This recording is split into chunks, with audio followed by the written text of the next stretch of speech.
lokal URL-nya sama network URL-nya.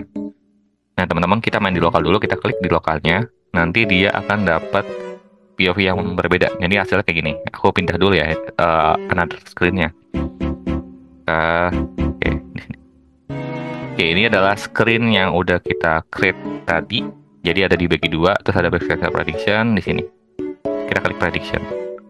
Nah, di sini dia akan ngasilin tumor jinak gitu ya.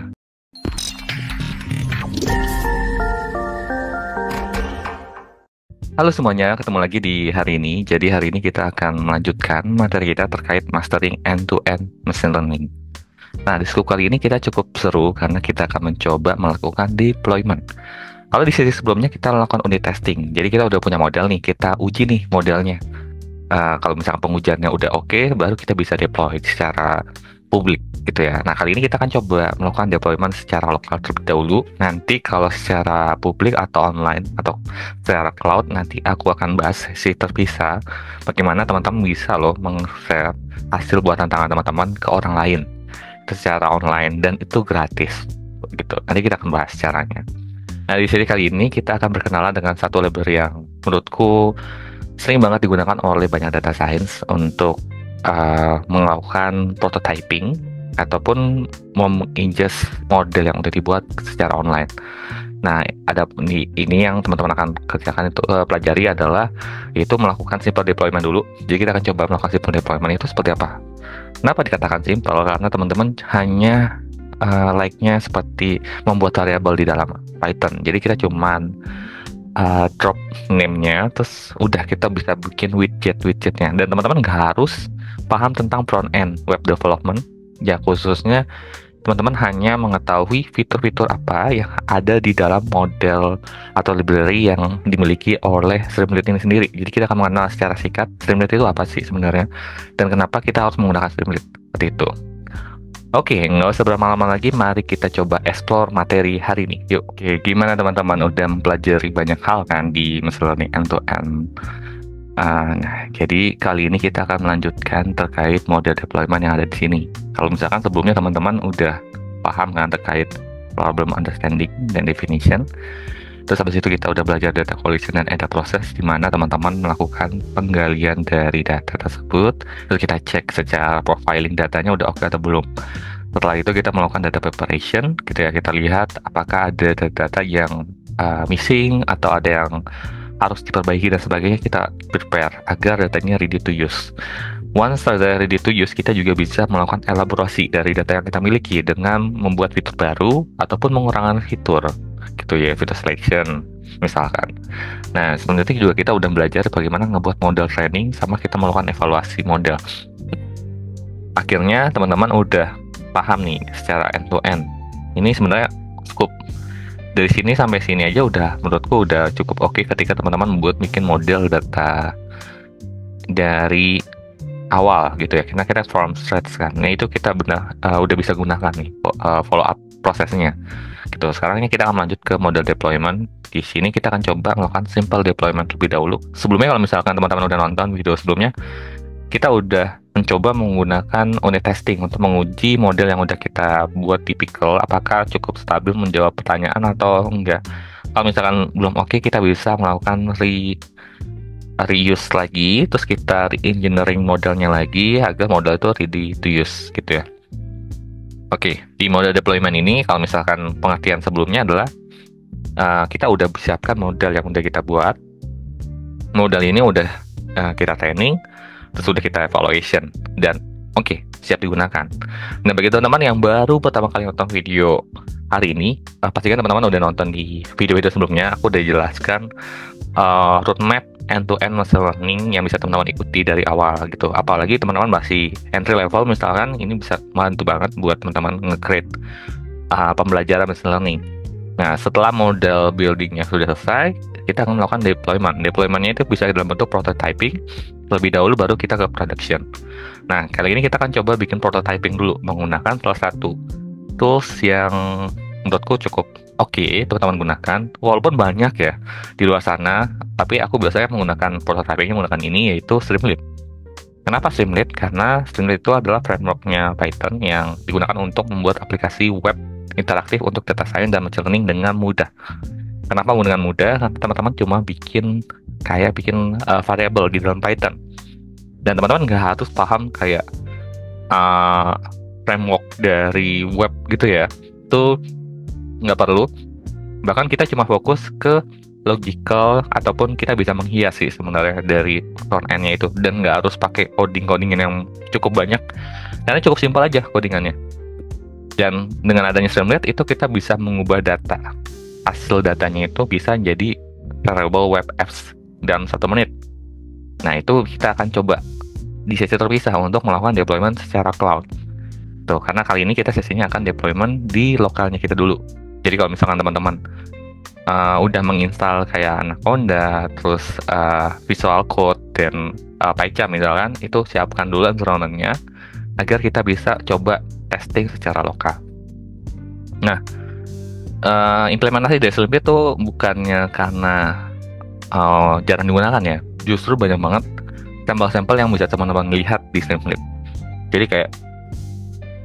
kayak Streamlit Extras di sini. Di sini ada berapa contoh-contohnya, terus ada roadmap, pretty map, Streamlit HR demo, 30 days of Streamlit, GW quick view gitu. Jadi banyak banget yang bisa teman-teman lihat. Contoh-contohnya orang banyak gunakan di Streamlit. Bahkan ada yang punya LLM, large language modeling, Snowflake gitu ya, ada visualization, geografi, science, NLP, dan seterusnya, finance and other. Jadi penerapan dengan menggunakan Streamlit itu cukup udah banyak di community lah, community data science. Karena apa? Karena Streamlit itu mudah digunakan. Terus kita cuma, kalau misalkan biasanya kalau kita coding kan pahamnya cuma Python gitu ya, kalau buat data science, Python atau R. Nah, ini udah terintegrasi di Python, jadi teman-teman nggak harus belajar bahasa programming baru. Terus tidak perlu pengalaman front end, itu yang aku bilang. Teman-teman cuma paham beberapa widget aja, ya udah tinggal ikutin aja. Follow the rule-nya. Kayak misalkan kalau misalkan mau bikin tulisan header apa, terus kalau misalkan nulis sub header apa, itu kalau mau bikin grafik gimana, bikin tabel di dalam Streamlit itu gimana, itu ada rule of thumb-nya gitu, tinggal di follow aja. Dan ini cocok untuk prototyping. Makanya biasanya aku gunakan ini buat prototyping sih sebenarnya gitu. Nah, kalau udah, kita coba lihat contohnya ya. Contohnya dengan deploy di lokal. Nah, kalau misalkan teman-teman belum install Streamlit di lokalnya, teman-teman install dulu di pip install Streamlit ya. Once udah selesai, bikin dokumen.py gitu ya. Nama depannya bebas, mau app kan artinya application, atau misalkan model saya misalkan, dan sebagainya. Dan di app.py-nya itu isikan kayak gini. Pertama import Streamlit SSV, itu bebas ya. Tapi ini harus ya, wajib ya import Streamlit-nya. Terus habis itu kita bikin title deh. Nah, st.title halo dunia. Nah, cara jalaninnya adalah kita menggunakan terminal. Di terminal kita ketik Streamlit run app.py. Nanti dia akan jalankan. Nah, itu kalau misalkan di lokal.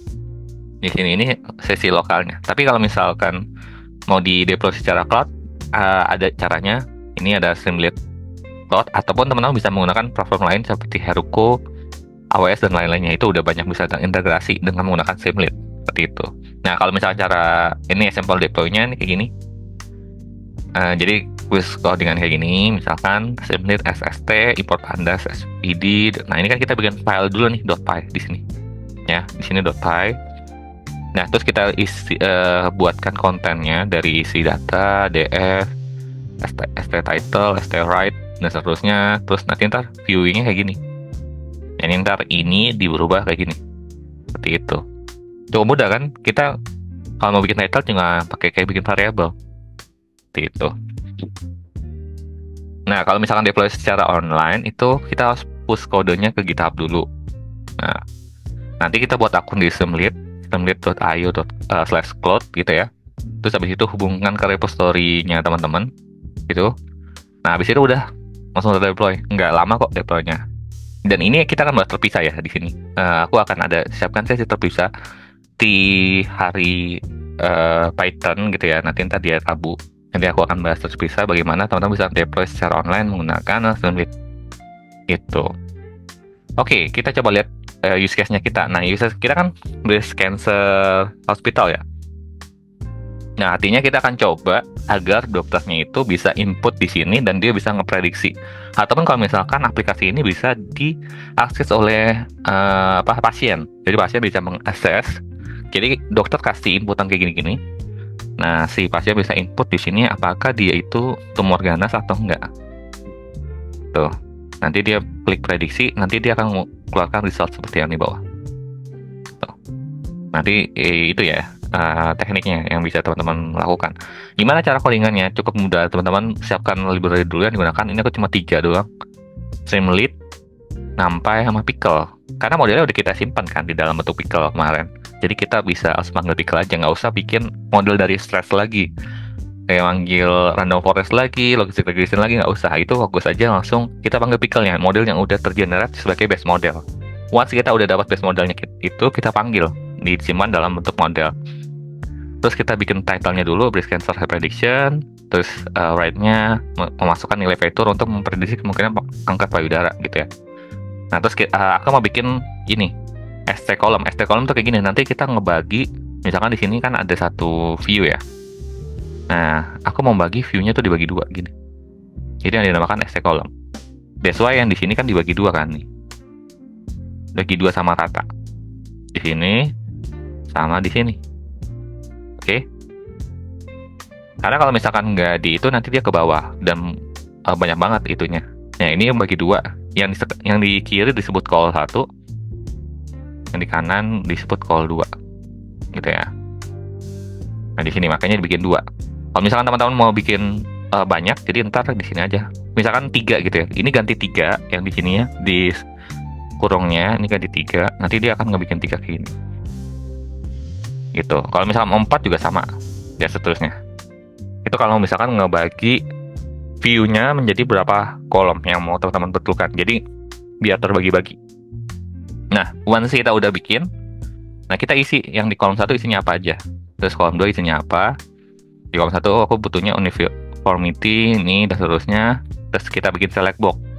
Select box tuh nanti ntar dia bisa kayak pick list gitu ya di sini. Nanti dia drop terus bisa milih. Jadi bentuknya pick list di sini. Terus ini juga sama. Di call 2 isinya apa. Bentuknya select box juga biar bisa di pick list. Nah, terus itu kita bikin button yang ada di prediction ini. Nah, di button prediction kita bikin pakai if. Jadi if itu biar model itu bergerak ketika baru diklik.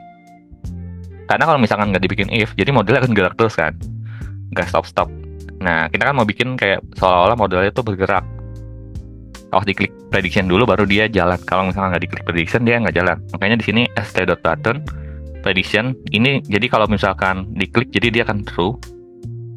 Nah, kalau dia true dia akan menjalankan yang di bawah, gitu ya. Nah, dia ubah dulu input datanya. Input data itu yang dari sini. Variable ini. Nah, ini kan ada nama-nama variabel kan. Nama-nama variabel itu disimpan ke dalam bentuk array di sini. Ya, di sini kan. Nah, habis itu nanti ntar model mulai prediction nih, model udah predict input data. Gitu.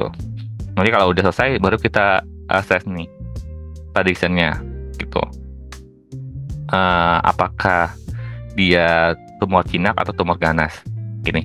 Oh, ini aku typo, harusnya ini 2 dan 4. Gitu, nanti kita bisa lihat nih, oh dia tumor jinak, oh tumor ganas, dan seterusnya. Gitu. Oke, cukup mudah kan teman-teman buat ngedeploy secara lokal, dan teman-teman nggak harus hardcode ya, ini cukup gampang, kita cuma ikutin tulisannya aja, follow the rule-nya, nanti kita bisa nge-generate. Tuh, ayo kita coba di exercise di Python-nya seperti apa, ayo kita cek. Oke, ini tampilan dari Python-nya ya. Jadi kita akan coba buat dulu nih namanya py-nya dulu, namanya breast-cancer.py. Gitu. Nah, kalau misalnya teman-teman belum install Streamlit-nya, teman-teman bisa install dulu di terminal kayak pip install Streamlit. Jadi nanti kalau udah selesai ya udah bisa teman-teman gunakan. Seperti itu. Nah, sekarangnya kita akan coba nih ngebuat dari awal. Jadi kita akan coba import Streamlit SST ya, NumPy pickle. Habis itu kita load modelnya. Load modelnya kita tinggal panggil yang gini, base pickle. Karena kan kita udah load model di sini. Jadi load model with one base model load pickle read. Nah, di situ kita load modelnya. Terus kita bikin judul aplikasinya apa? Kita tinggal bikin base kata prediction di sini. Terus kita bikin right, masukkan nilai fitur untuk memprediksi kemungkinan kanker payudara gitu. Nah, itu dibagi 2 ya, 2 sama 4. Kalau misalnya kita lihat dari POV yang kemarin, aku ingatnya kemarin 0 dan 1. Nah, kalau misalkan kita cek di berapa ya, 15 atau 15 kali ya. Nah, di 15 kelasnya kan kita dibagi 2 aja nih, 2 sama 4. Ya kan? Jadi bukan 0 dan 1, jadi kita bisa ubah di situ. Aku agak typo di ini. Udah, terus kita bisa write catatannya gitu ya, masukkan fitur yang mau digunakan di sini. Nah, habis itu kita bagi 2 kolom yang tadi. Nah, bagi 2 kolom dari call 1 sama call 2 yang buat pengisiannya. Buat sudah, baru kita isi yang di call 1 isinya apa, terus di call 2 isinya apa. Nah, ini yang di call 1. Jadi ada uniformity, single epithelial gitu ya. Nanti baru kita yang di call 2 isinya apa, kita bisa lihat juga di sini. Oke, nah ini. Oke. Baru kalau udah selesai, baru kita bikin kolom bottom prediction. Di bottom prediction isiannya ya ini. Oke. Ya, ini diganti 2. Gitu. Karena kan yang dipakai yang jinak itu 2, yang 4 itu malignant. Gitu. Nah, once ini udah, kita save dulu modelnya. Jadi ini kita save. Nah, nanti kita tinggal manggil streamlit run breast cancer.py. Oke, nanti kalau misalnya teman-teman perhatikan di sini, dia ada link lokal URL-nya sama network URL-nya. Nah, teman-teman, kita main di lokal dulu, kita klik di lokalnya. Nanti dia akan dapat POV yang berbeda. Jadi hasilnya kayak gini. Aku pindah dulu ya another screen-nya. Oke, di sini. Oke, ini adalah screen yang udah kita create tadi. Jadi ada dibagi 2, terus ada background prediction di sini. Kita klik prediction. Nah, di sini dia akan ngasilin tumor jinak gitu ya. Misalnya kita ganti-ganti masih jinak gitu ya. Dia berubah-ubah ya. Nah, ini tumor ganas. Dan seterusnya. Jadi ini ngebantu banget sih kalau misalkan nanti dokter untuk melakukan pengecekan apakah dia tumor ganas atau tumor jinak, itu dia tinggal input beberapa variabel fiturnya, dia akan langsung prediksi seperti itu. Nah, kalau once udah ini jadi oke di localhost, teman-teman bisa tunjukin nih sebagai prototyping ke user. Kalau misalkan teman-teman udah work in office gitu ya, nanti ntar teman-teman bisa share caranya prototypingnya yang bisa teman-teman share ini. Terus nanti kalau udah oke, baru kita deployment secara online. Kenapa? That's why itu kita tahu dulu secara kebutuhan dari perusahaan tuh udah oke belum dengan prototyping kayak ini. Nanti kita coba adjust lagi. Oke, itu dulu teman-teman sesi kali ini. Semoga membantu teman-teman ketika ngebuat deployment, simple deployment di Streamlit. Dan sampai jumpa, see ya.